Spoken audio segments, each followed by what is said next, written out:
सत साहिब सतगुरुदेव की जय।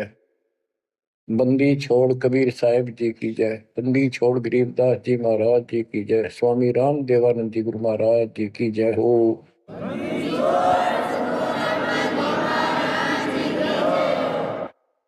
सर्व संतों की जय, सर्व भक्तों की जय, धर्मी पुरुषों की जय। श्री काशी धाम की जय, श्री सुडानी धाम की जय, श्री क्रोथा धाम की जय, श्री बरवाड़ा धाम की जय। सत साहिब परम पिता परमात्मा कबीर जी की असीम मृदा से बच्चों, आज आपको अपने घर का पता चला। ये अरहट वाले कुएं में, ये अरहट का कुआ लोई या गलबंदा है सब कोई, कीड़ी कुंज पर अवतारा, हर हट डोरी बंधे कई बारा। इस हर हट जैसे कुएं में बहुत बार चक्कर काट चुके हो। अब इस झंझट से छूटने का समय आ गया। आप किसी से पूछ लो, कोई भी मरना नहीं चाहता, पर सबको पता यहां रह भी कोई नहीं गा। यह समस्या क्यों है? ये इसलिए है कि अब मृत्यु अच्छी चीज नहीं, सबसे घटिया ये है। फिर उम्र दोस्त था, जब तक जवान रहता है रोजी रोटी के चक्कर में उलझ जा रहा है, बस की बात नहीं। यहाँ की व्यवस्था ऐसी है, छोटे छोटे बच्चे होंगे, उनके पालने के लिए मर मिटता इंसान और करना पड़े, देखे जहां भूखे बैठे। तो ये मजबूरी है अपनी। और फिर सारा जीवन बच्चों को पाल पोस के पढ़ा के शादी कर दी, उनके बच्चे हो गए। बच्चों, अपना कर्म के साथ जीव आप बैठे। बच्चे कितने अच्छे हों, कितनी अच्छी बहू आ जा पुत्रवधू, लेकिन कर्म में दुख है तो कोई न कोई इसी आंट चला देगा काल। वो चाह कभी आप उसकी मदद नहीं कर पाओगे, उसके कर्म ना करने दे। जैसे आपको बता, या फिर कोई ऐसी बीमारी हो जाएगी, बच्चे भी, बेटा भी, पुत्र वधू भी दोनों बैठ कर रोने जाएंगे और वो चिल्लाए जा। सास या ससुर कोई भी है, जो कर्महीन इंसान दुख पावेंगे। वो दवाई भी जो आ सके हैं अच्छे हॉस्पिटल में ले जाएंगे, लेकिन उस दुख उस दर्द 2900 ने कौन मिटा होगा? बच्चों, बहुत बार समझा लिया आपको, कभी आंख नहीं खुलने देता ये काल। केवल सतगुरु शरण में आने से इस काल का प्रभाव हट जाता है कुछ समय के लिए। और तभी ये बातें अच्छी लगती हैं, ना कोई गाना, ना कोई बेंजू बजे, ना कोई अच्छा सुर निकाल ले जाते। केवल ये परमात्मा की अमर कथा सुनाई जाती है, उस दाता की बोली, उस कबीर परमात्मा की महिमा सुनाई जाती है। और धीरे धीरे जब पाप कम होते चले जाते हैं, यह इतनी अच्छी लगती है। वो गाने सुना करते बकवादी एक अन्य के लिए लगते इनके सामने, तो पाप कर्म जितने कटते चले जाएंगे, इतने ही आत्मा का आहार इसे अच्छा लगने लग जाएगा। ये बहुत सी घटनाएं सारे घट रही हैं, पर एक आधा सुनाने से सभी समझ में आ जाती है। एक व्यक्ति को अधर्म मार गया, पैरालिसिस होगा, और उसके 4 एकड़ जमीन थी, उन्हें 16 एकड़ बढ़ा दी। सारी जिंदगी मेहनत करी खूब कंजूसी के साथ। भगवान को जाने कौन था, कोई सुनता ही नहीं भगवान के बारे में। था उसको 4 लड़के हो गए, चारों की शादी कर दी, चारों अलग अलग हो गए। उसको पैरालिसिस हो गया। अब उसको कोई नहीं उठा उन चारों में, और बच्चे उसके पास से निकल जा। गांव के व्यक्तियों को पता चला, वो आए, उन बच्चों को समझाया, भाई बाप है, इसने कितना कुछ किया तुम्हारे लिए, कुछ तो शर्म करो। तो एक ने शर्म के मारे कुछ 10-5 दिन की सेवा फिर छोड़ दी। फिर उनके रिश्तेदार बुलाए, पंचायत हुई, रिश्तेदारों ने ये कर दिया भाई इसके 16 किले ने 5 हिस्सा में बांट दो। तो 3 एकड़ जमीन तो इसका हुआ है, इसको दो, 3 किले इसके छोड़ दो, और जो इसकी सेवा करेगा वो लो। तो छोटे वाले की पत्नी बोली जी हम ले लेंगे, हम संभालेंगे। वो लालच में वो बला ले ली, बला हो जाती है ये कर्महीन इंसान। और 1 महीने बाद से फिर छोड़ दी। फिर गांव के व्यक्ति आए, मेरा भाई क्यों नहीं संभालते तुम? वो बोलिए किले भी ले लो, मारो बस का कोई सबके बीच में। तो गांव के लोगों ने एक नौकर किया, 3 एकड़ जमीन में से उसका जो खर्चा वर्ता उसको ध्यान लगे। तो जब वो पंचायत हो रही थी, बताओ था एक आदमी, और हमने देखा कई जगह ऐसी घटना घटी। तो जब वो पंचायत में आ रहे थे, रिश्तेदार आ रहे थे, वो खाट में पड़ा पड़ा नाड़ नाड़ हल्ला, और पोता आ गया उसका। उस पोता ने इतनी दूर खड़ा था वो, 5-7 फुट, नो करा नाड़ का नहीं, अकबर आजा, आजा लाट कर भाई नो, नाड़ नाड़ लर्ज के नो दिखा कर मैं इससे प्यार करना चाहता हूँ, और वो दूर बात। तो वहां बैठे उपस्थित व्यक्ति बोले इन बेटा ने तक कर दी इतनी छोटी मालस, इन पोते ही कसर रह रही है, ये करेंगे। तो यहाँ अध्यात्म ज्ञान आता है। जो काम करण का था कर्महीन ने वो तो करया कोई नहीं, जिसका दुख भी टला हो, बेटा बेटी पुत्र वो दूर सब अच्छा लगा हो। तो बच्चों यू काम करण का है, यह सबके साथ बढ़ जाएगी जाए, भगवान की शरण में नहीं रहता। 3 बातों को देखकर दास को और अधिक दृढ़ता लगी और भगवान के प्रति तड़पने लग गया कि सचमुच तो पहले देखा है सब बता, और भी सामान्य बातें देखी ना, बीमार हो तो भी माता पिता बैठे बैठे देखे जा, और वस्तु के लिए पुकारे जा, कोई सुनने तक नहीं था। कबीर साहब कहते बूढ़ा होकर पड़े खाट में, सोने बचन खारे, कड़वी बात सुना करेगा, और कुत्ते था उनका भी सुख को नहीं, ये छाती फूकड़ आ रही। पुत्र वधु कह के गई बूढ़ा बुढ़िया ने के ध्यान रखियो को कुत्ता बिल्ली ना बढ़ जाए अंदर। अब वो ध्यान रखे तुम्हें दिखे कुछ ना दिखे, और दोस्त आंख लागी, कुत्ता बढ़कर उसकी लस्सी दूसरी गिरा गया।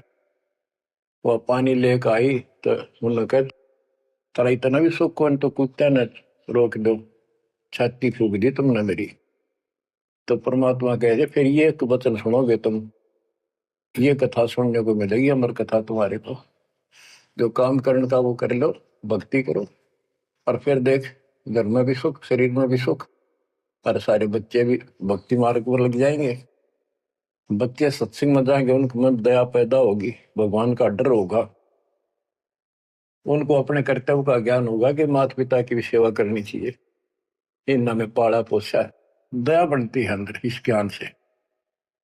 तो बच्चों इस भक्ति इस सत्संग के बिना इंसान ऐसे जड़े डोका मर जाता है, और जब तक ये ज्ञान नहीं होता वो काम हमने सबसे उत्तम, और बस इतना ही ठीक, वो अच्छा लग रहा था।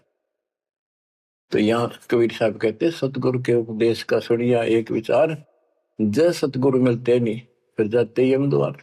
वो दुख और आगे देखो, मृत्यु के बाद यम के दूत घसीट के ले जाएंगे धर्मराय के उस न्यायाधीश के दरबार में, फिर उनका फैसला होगा इसको नरक में डालो, इतने वर्ष, इतने दिन, इतनी घड़ी कैलकुलेटेड होते होंगे। यम के दूत उनको लेकर चलते तोड़ के तोड़ने क्यों, 1 लाख का हिसाब हो डेली, दे लट्ठा दे लट्ठा। वो नरक से वापस भाजे, उनका लठ मारे भाले ठोकर, जबरदस्ती लात मार के ठोकर मार के नरक में गिरे। कहते नरक द्वार में दूत सफर करते क्या चाहता, उन तक कबू ना छूटता, करता चारों खाली। नरक भोग का फिर 4 खानी में भरमता, कुत्ते गधे शोर बनता, और कभी ना लगता पार, सो फेरा सब मिट गया मेरे सतगुरु के उपकार। बच्चों समझ लो इन बातों को और देखो मालिक की दया। ये बातें कदे हमने दादे परदादा पर भी ना सुनी, माता पिता से नहीं सुनी। उसकी दया विदाता की। और आज ये अच्छी लगे और बात एक भी अच्छी नहीं लगती। वो तो बेतुकी बातें हैं। थोड़ी देर बातें करनी पड़ती है इधर उधर की। 2 मिनट बाद में सोचा ही जा तो जा अपना परमात्मा ने याद करे। तो यह लगन अलग से लगेगी, इस सत्संग से लगेगी। और भक्ति सुमन दान करोगे या सेवा, ये सारे मिलकर आपको निर्मल करेंगे। आपको हर तरह से शक्ति आत्मा को मिलेगी। भोजन खाते हैं तो उसमें सभी प्रोटीन सब प्रकार के खाने होते हैं, तभी स्वस्थ शरीर रहता है। इस प्रकार हमने सेवा भी जिसी बने, सुमन भी, दान भी, ये करना पड़ेगा। और मर्यादा का निर्वाह परहेज भी रखने पड़ेंगे, तभी आत्मा स्वस्थ होगी, मोक्ष प्राप्ति योग्य होगी। बच्चों धन है आपके माता पिता जिनसे जन्म हुआ। आपकी किस्मत को अगर व्याख्यान करने लगो, आपकी किस्मत का वर्णन करो, कोई शब्द नहीं दास के पास। इतनी अच्छी किस्मत लेकर जन्मे हो तुम। आपका मनुष्य जीवन इस समय, मनुष्य जीवन के बाद फिर आपको शरण मिल गई। गजब अजब बात तो यह है कि आपको शरण मिल गई। आप देखो नाम लेने तो पहले आप किस स्थिति में थे, क्या करा करते, सारा दिन कोहरे डले डोला करते। और मजदूर काल के मजदूर थे, बस पेट के मजदूर, माचे माचे अंडा थे। कोई भी अच्छा काम चाह कर भी नहीं कर पावा थे। आत्मा भी अच्छी थी, तो आपकी नर्म भी थे, दया थी, भाव था, सारा था, भगवान की चाह भी थी। पर ऊपरली सी थी, काम चलाऊ सा था। और नाम लेने से पहले जब आपने स्टार्ट किया इस मार्ग को, देख मन कितनी बगावत करे था। ये कैसे हो सकता है, ऐसे कैसे हो सकता है, हमने तो ये पूजा की, हमने ये देखा, ये सुना। तो काल ने परमात्मा से पहले कहा था कि तुम्हारा जो हंस जाओगा ज्ञान बताने के लिए, उससे पहले कहते देवी देव धाम तो दुआओ, तीर्थ व्रत और ये झूठे जब तब मन लाओ। इस तरह की सारी शास्त्रों की साधना से इनको इतना मूर्ख बना दूंगा कि कोई भी उसके ज्ञान को सुनेगा नहीं। जाओ योग जीत संसारा, जीव न माने कहा तुम्हारा, जीव तुम्हारा कहा न माने, हमारी ओर हो बात बखाने। हमारी ओर होकर बात विवाद करेंगे तुम्हारे साथ। बच्चों इन बातों को याद रखो। इस जीवन की सफलता है कि इसमें परमात्मा प्राप्ति हो। आप इसके निकट आ चुके हो। आपने जो भक्ति स्टार्ट करी, आपकी यही दशा थी। कति मन मान कर राजी नहीं था। और उस दाता देखो अपने बच्चों को कैसे कैसे कैसे कोई न कोई भेज के अपना बान भाई रह रह कर कथा सुनाई। कभी अच्छी लगी, कभी ना लगी, धीरे धीरे पाप करते गए, सुनते चले गए। कहते सो सब सिदर मैं करूं अपने जन के काज, हरने से पूजो मार दो नरसिंह दर के साज। इब्राहिम सुल्तान के साथ कितने खाड़े कर दिए, कितना पीछे पड़ गया जाता अपने बच्चे को नरक से निकालने के लिए। यही दशा अपनी थी। उस दाता ने कोई न कोई कारण बना के अपने को राह दिखाया है। हरे बच्चों समझो इस मार्ग को, क्योंकि ये कथा जो सारी सुनाई जाती है ये आत्मा को सहारा देती है। ये आत्मा बहुत सतर्क हो जाती है, इन पर सब पर विचार करती है, तब इस मन को साइड कर देती है कि बस बहुत हो लिया। आप देखो क्या हाल है, कल न पशु बन जाओगे, और पहले पेरा ने कितनी बार बन लिए। तो परमात्मा आपको बहुत लंबे समय से तैयार करते करते करते करते आ रहे, और आप भी लगे रहे। जैसे भी जितना दाव लगा जिस जन्म में आप करके, फिर काल का प्रभाव ज्यादा था, नहीं पार बसाई छूट गया मार्ग। जो गुरुद्रोही हो जाते हैं ना, वो सदा के लिए खत्म हो जाते हैं। वो तो अरबों खरबों वर्षों तक धक्के खाओगे। आप विमुख होते रहे, जैसे राबिया विमुख हुई। स्टार्ट वहां से नहीं था उसका, बहुत पीछे से था, लेकिन भक्ति की चाह बनी रही। दाता फिर मिलते रही। परमात्मा कबीर साहब कहते हैं, मेल ठेले जाइयो, तीर्थ धाम पर भटकियो, मेले बड़ा मिलाप, पत्थर पानी पूजते कोई साधु संत मिल जाओ। जब तक भगवान नहीं मिला तब तक ये आस्था भी बनी रहनी चाहिए। इसलिए परमात्मा कुछ लोगों को दूंगा, संस्कार तो निगाह होता है, कोई मत्था टेक के जाके और कुदरती वो संस्कार आ जाता, उसकी आस्था बनी रहती है वहां पर, तो भगवान में चाह बनी रही। कई नरसिंह बन कई इसने आना पड़ा, निकाल ने तो मस्तरवा दिया था, प्रहलाद भगत की आस्था खत्म हो जाती, दाता रक्षा नहीं करते, सारे समाज में आस्था खत्म हो जाती मनुष्य जीवन में, कि भगवान है ही नहीं करे।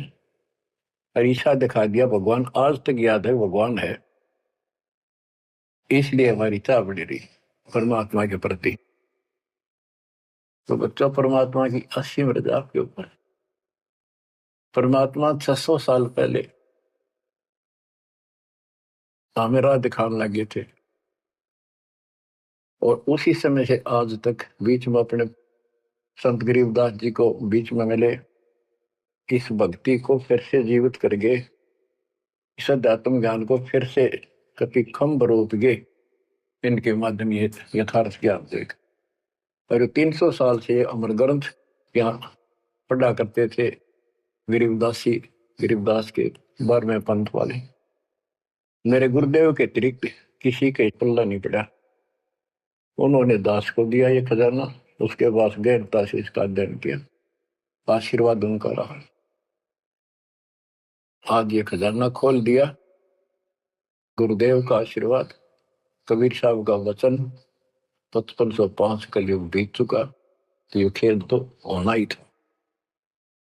और क्या गंगा आएगी, मोक्ष करने वाली असली गंगा ये है सत्संग। इसमें जो स्नान करेंगे, सत्संग सुनेंगे, मोक्ष तो इन आत्माओं का होगा। अब्राहिम सुल्तान को कैसे निकाला, उसके कोरडे तक खाए मालिक ने अपने बच्चे के, बता के लागत था, क्या नाता था उससे।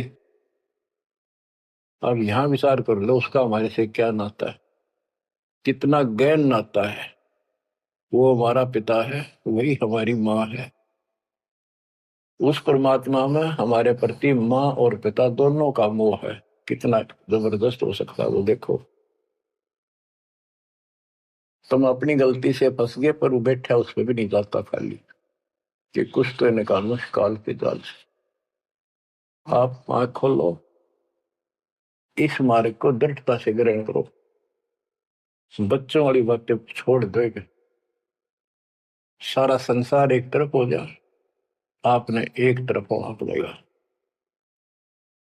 जैसे मीराबाई को कहा उसकी मां ने, सत्संग में जाना मीरा छोड़ दे, आए मारी लोग कर तकरार, सत्संग में जाना मीरा छोड़ दे, सत्संग में जाना मेरा ना छूटे, सत्संग में जाना मेरा ना छूटे,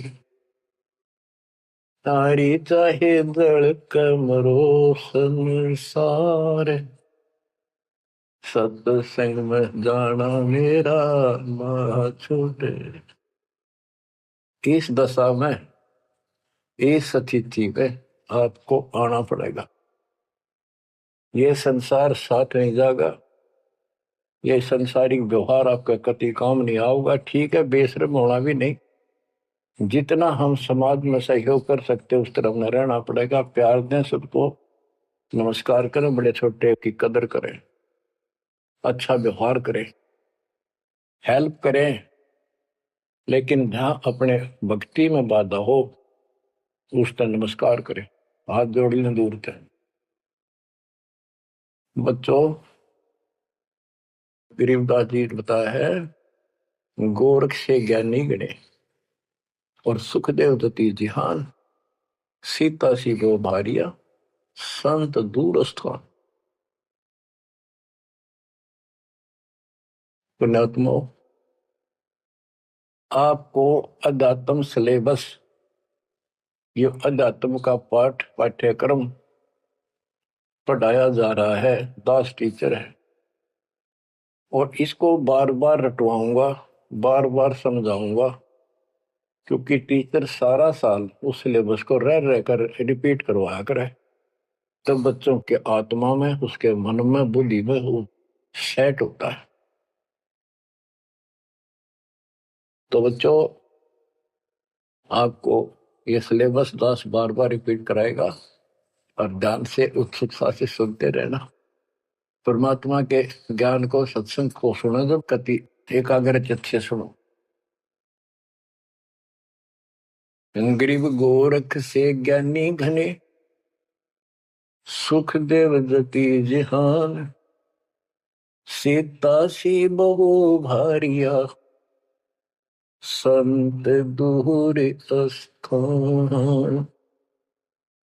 अब आपको अमर ग्रंथ की अमर वाणी का कुछ अंश सुनाऊंगा। जैसे दास की बुद्धि काम करेगी, इसको सरल भी बनाऊंगा।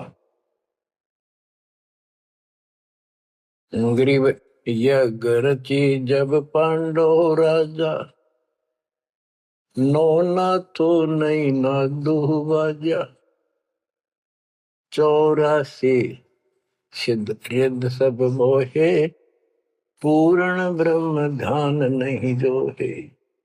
अब क्या बताना चाहते हैं संत गरीबदास जी, कि जब पांडवों ने अश्वमेघ यज्ञ रची, तो उसमें 33 करोड़ देवता, 88,000 ऋषि, ब्रह्मा विष्णु महेश तक उपस्थित थे, 12 करोड़ ब्राह्मण, और ये गिरिपुरी, इनका गिनती नहीं, 56 करोड़ जहां थे या दो, शंख पचायन नहीं, बाजा ना दो। तो कहने का भाव ये है कि गोरख से ज्ञानी गणे, सुखदेव जति जिहान, प्रसंग ये है। और सीता सी बहु बारिया संत दूर स्थान। पांडवों ने अश्वमेघ यज्ञ क्यों की थी? श्री कृष्ण जी जो उनके गुरु थे, त्रिलोकीनाथ विष्णु अवतार, उन्होंने बताया था कि तुमने, क्योंकि युधिष्ठिर जी को भयंकर स्वप्न आने लगे, बेचैनी होगी, भूख गई, रात की नींद गई, वैद्यों से इलाज करा लिया, कोई आराम नहीं हुआ। श्री कृष्ण जी के गुरु थे, उनसे समाधान जाना और कारण पूछा कि ये हुआ क्यों। तब श्री कृष्ण जी कहते, तुमने जो बंदूकघात किए हैं, युद्ध में, महाभारत में आदमी मारे और अपने प्रियजन मारे, रिश्तेदार मारे, ये पाप वो हानि कर रहा है, वो सेध रहा है।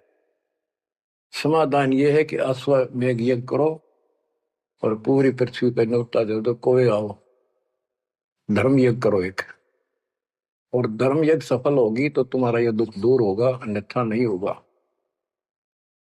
और यज्ञ संपूर्ण होने की, सफल होने का चिन्ह बना दिया, बता दिया निशानी, कि एक शंख 5 मुंह का, पंचानंद शंख, उसको पंचजन्य भी बोल देते हैं।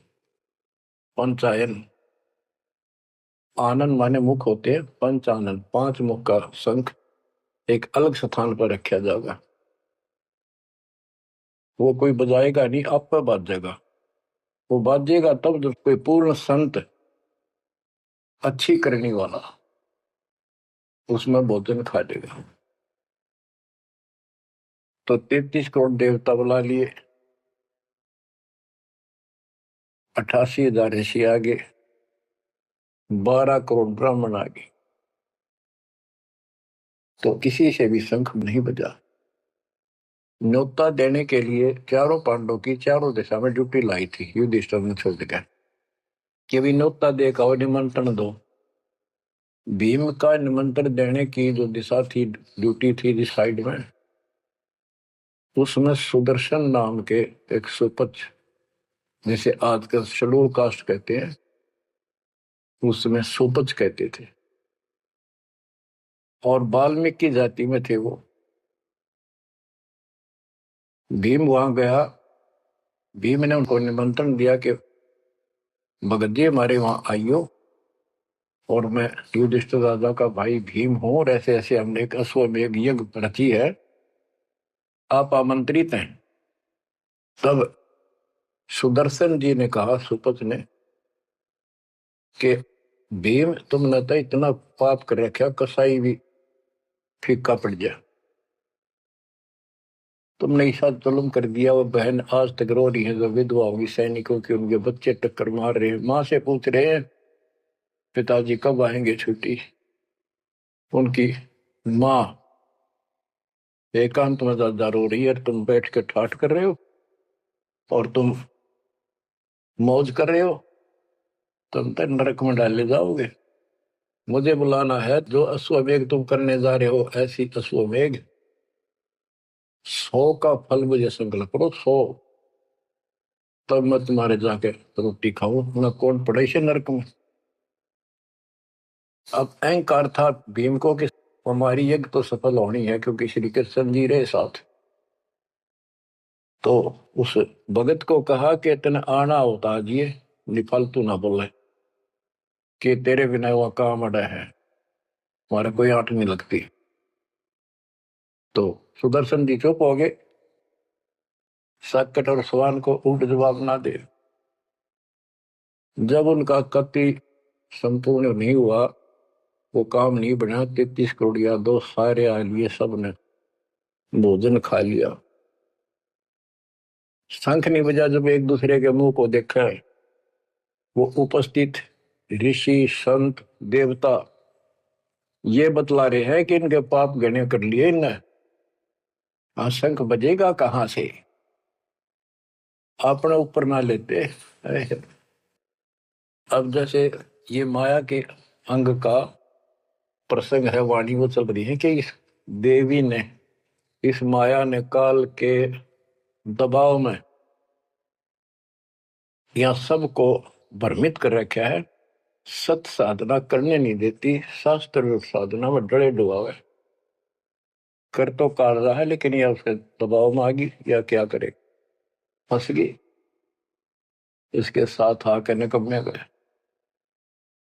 तो बच्चों, तब युधिष्ठिर बोला, महाराज हमारे पाप गिने हैं, भगवान ये तो कभी नहीं बन जाए। तो मन पता है क्या हाल हो रहा है, वो मेरे स्वप्न में भी दिखाई देते, वो बच्चे रोते हुए, उनकी विधवा रोती हुई टक्कर मार रही है। कृष्ण जी बोला, भाई इस शंख न बजाने वाला आया को नहीं। भीम को बुलाया कि बताओ इस साइड में किसकी ड्यूटी थी निमंत्रण देने की, कि भीम की थी। भीम से पूछा कि तुम ऐसे ऐसे एक सुदर्शन नाम का संत है, उसको न्योता नहीं दिया। तो बोला, जी निमंत्रण दिया था, पर वो तो कुबोल आदमी है, ये बातें बोली है कि तुम पापी हो और अपराधी हो, वो तो गलत बोला। कृष्ण जी बोले, आपने क्या कहा। भीम बोला, मैंने कह दिया तो नाना होता जी, आपने ना तो मत आइए। श्री कृष्ण जी बोले, सारा काम खराब कर दिया, साधु संतों से ऐसे नहीं बोलना चाहिए, वो जो कहते हैं उसमें कोई दम होगा बात में। तुम तो सारा काम बिगाड़ दिया, अब बता क्या करेगा, इतना पैसा लग गया, बात वही की वही, ओडे मुंह हो गया भीम का, कह तो माँ चिरा था, तक के दिफा था। श्री कृष्ण जी बोले, बैठ साले, रथ तैयार करो। उस दौरान जब यह घटना घटी, उसमें परमात्मा करुणा में नाम से प्रकट थे कबीर साहब, और सुदर्शन उस करुणा में परमात्मा के बच्चे थे, शिष्य थे। सुदर्शन जी ने अपने गुरुदेव को जाके बताया कि महाराज ऐसे ऐसे वो भीम आया था, और मैंने उसको बोल दिया भाई ऐसे ऐसे कर। परमात्मा बोले, बा वो यज्ञ तो उनकी पूरी हो को ना, उन तो वो सारे माया के पुजारी बैठे हैं, वह फिर आओगे तू खिसक जाए यहाँ पे। सुदर्शन जी तो निकाल दिए, परमात्मा सुदर्शन रूप बनाकर बैठ गए। पांचों पांडव छठे कृष्ण जी गए, 1 योजन 12 किलोमीटर दूर रथ से उतर लिए और पैदल चल पड़े। जाके श्री कृष्ण जी ने दंडवत प्रणाम किया तो पांडव तापा मरे पड़े थे, पांचवा ने उन्होंने किया। तब सुदर्शन जी बोले, एक सुदर्शन जी कहूंगा मैं, क्योंकि ये फिल्म है, फिल्म में जो रोल जो करता है वही बोला जाता है। सुदर्शन जी ने कहा, आओ त्रिलोकीनाथ, कैसे आना हो गया। श्री कृष्ण जी बोले, हे सृजनहार, हे सारी सृष्टि के रचनहार, आप जानी जान हो, ये पांडव है और ऐसे ऐसे अश्वमेघ यज्ञ की है, वो आपके बिना संपूर्ण नहीं हो सकती। आप दया करो और भीम की गलती को माफ करो। सुदर्शन जी बोले, भाई मैंने जो शर्त रखी थी वो पूरी कर दो। भीम ने पूछ लो क्या शर्त थी मेरी, वो जी पता हमारे को। तो श्री कृष्ण जी ने कहा कि संत मरण को ऊंचा लियो, तज माया अभिमान, जो जो कदम आगे रखे, सो सो यज्ञ समान। ये देख लो, किसी में इतना भी अहंकार नहीं है। आज ये कति टूटे पड़े हैं, सारा खर्च हो लिया पैसा, बात वहीं खड़ी है। और वहां से लेकर यहाँ तक हम आए हैं, जितने हमारे कदम बढ़ते हैं वो सौ सौ यज्ञ समान, वो एक कदम एक यज्ञ के समान है। अपनी सौ रख लो, बाकी हमारी जोड़ी में डाल दो, हमारा भी कल्याण हो। यानी आदिन्नी का भाव संत के सामने होना चाहिए। संत के साथ भगवान होता है, भगवान को अहंकार कति पसंद नहीं। तब साधु भूखा भाव का, धन का भूखा ना, ना किसी में माँ का भूखा। उससे पहले जब पहली बार यू भीम गया था तो निमंत्रण देने, एक तालाब में नहा का आया था और उसमें खूब गोते मर मर नहाया, पैर भी नहीं टिके थे। सुदर्शन जी बोले कि भीम, यह मेरी माला तार के दिए खुट्टी पर था। भीम चला, खुट्टी पर हुआ माला सुमरनी तारम लग गया। उस पर उतरी नहीं, टस से मस नहीं हुई, पसीने आ गए। जब सुदर्शन जी बोले, भीम उधर बड़ी डींग मारा था कि युद्ध नहीं जीता जाता, एक का मारू था 10 मरे थे। अरे माला ना उठी तेरे थे, छोड़ के आ गया, दूर खड़ा हो गया। और कोई दिखाना भी जरूरी था कि कुछ है इसके पल्ले, ना तो उनके मन में फिर दूसरा देता। ऐसे हाथ किया परमात्मा ने, वाला अपने आप उठ के उनके हाथ में आ गई। धर्मदास या घना अंधेरा, बिन परचय जीव जम का चेहरा। अगर थोड़ा बहुत ना दिखाऊं अपनी शक्ति तो काल का बंधेरे मेरी तरफ आवे को नहीं। उस दिन तो बड़ी बात बोल रहा था भीम, और सुन ले, तेरे जैसे पहलवान बहुत होगा जाए लिए। जिसमें तू उस दिन स्नान करके आया था ना, वह खोपड़ी थी उस कुंभकर्ण की। खोपड़ी, ये सर का ऊपर ऊपर का कटोरा, जिसमें तेरे पाँव भी ना टेके, ऐसे ऐसे होकर जानिए बकवादी। भक्ति बिना बात नहीं बने बच्चों। तो जब परमात्मा यानी सुदर्शन जी रथ में बैठकर उनके साथ वहां पहुंचे, द्रौपदी ने देखा कि कौन सा है संत, पता चला यू केला यो है होगा। तो तभी उसके मत्था ठन गया कि इससे क्या होता, ये इतने ऋषि में ऋषि बैठे तपस्वी फलाना। फिर श्री कृष्ण जी ने कहा, द्रौपदी बढ़िया भोजन तैयार कर, संत खाना खाओगा तारा काम बनेगा। तो द्रौपदी ने सोचा बढ़िया भोजन बनाऊं, कई प्रकार के पकवान बनाकर थाली में नारी नारी कटोरिया में रख कर दिए। और सुदर्शन जी जो है वह 5 ग्रास खाते थे। वो अपने मनमुखी होते, पर रोल उसी का करना था परमात्मा का। ये कुछ भी करते रहो, भक्ति ठीक करो बस।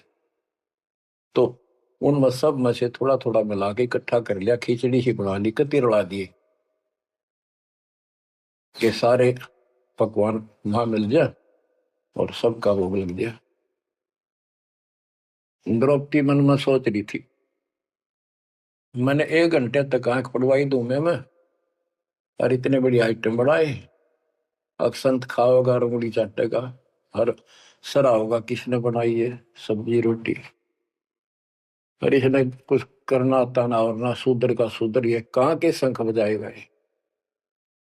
अब परमात्मा ने यानी सुदर्शन जी ने 5 ग्रास खाए, 5 बार शंख बोला। वो युधिष्ठिर जी बड़े खुश हुए, कृष्ण जी से कह रहे आपने बड़ी दया करी, बड़े महापुरुष खोज के लाए, हमारा तो काम बढ़ गया। कृष्ण जी बोले नहीं बना,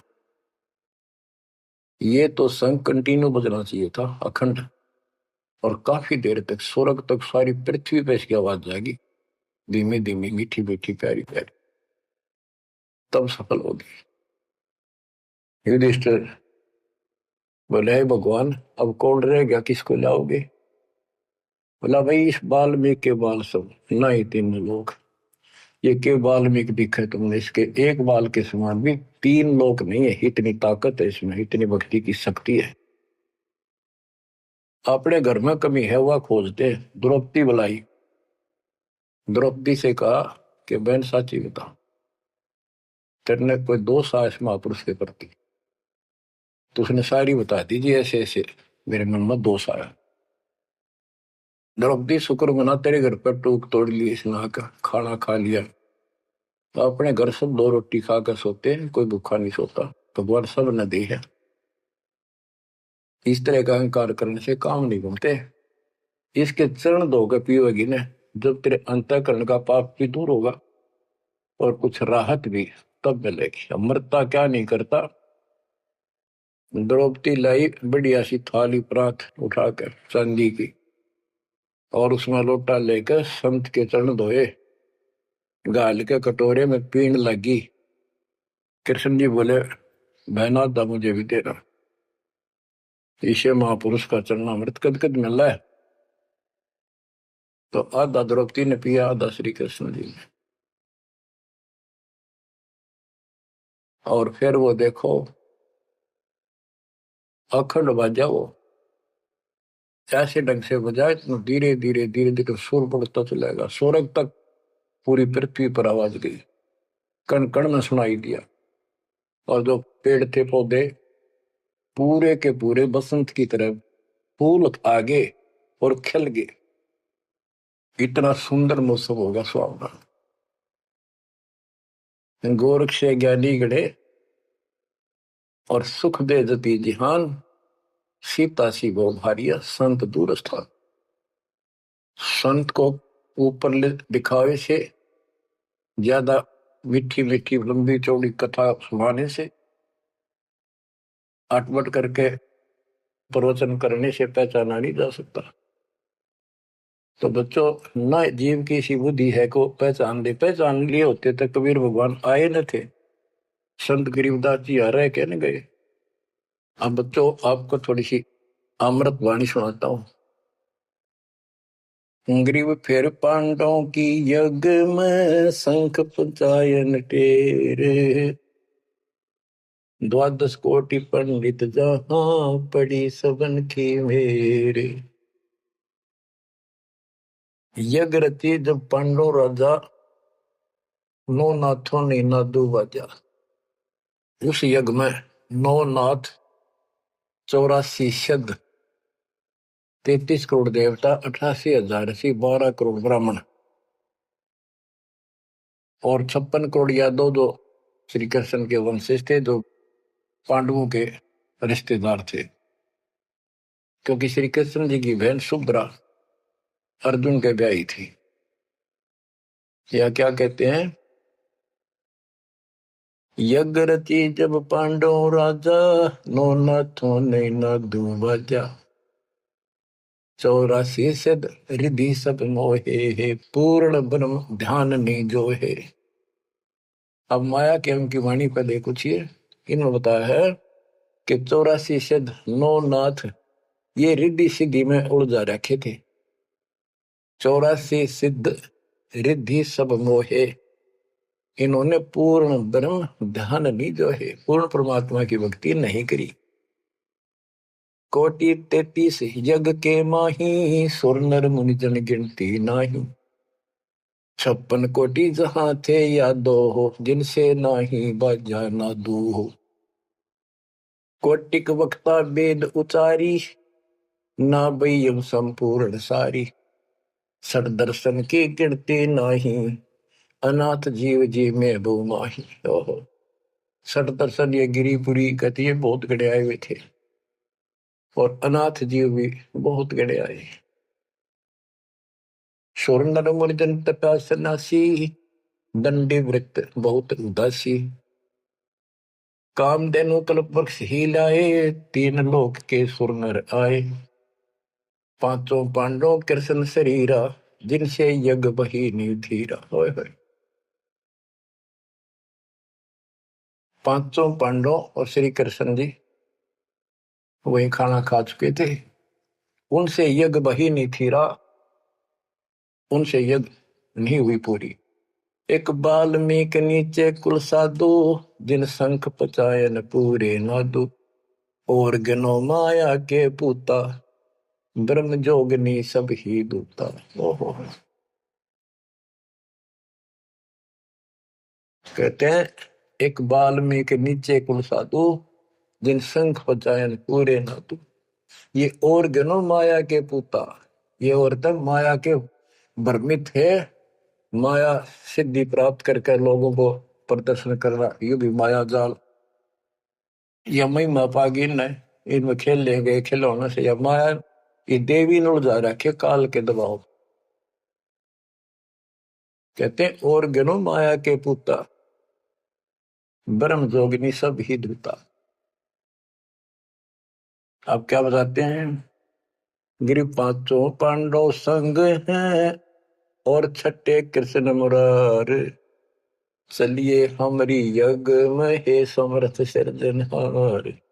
अब श्री कृष्ण जी भी तो 3 लोक के मालिक हैं, पिछले संस्कारी हंस है।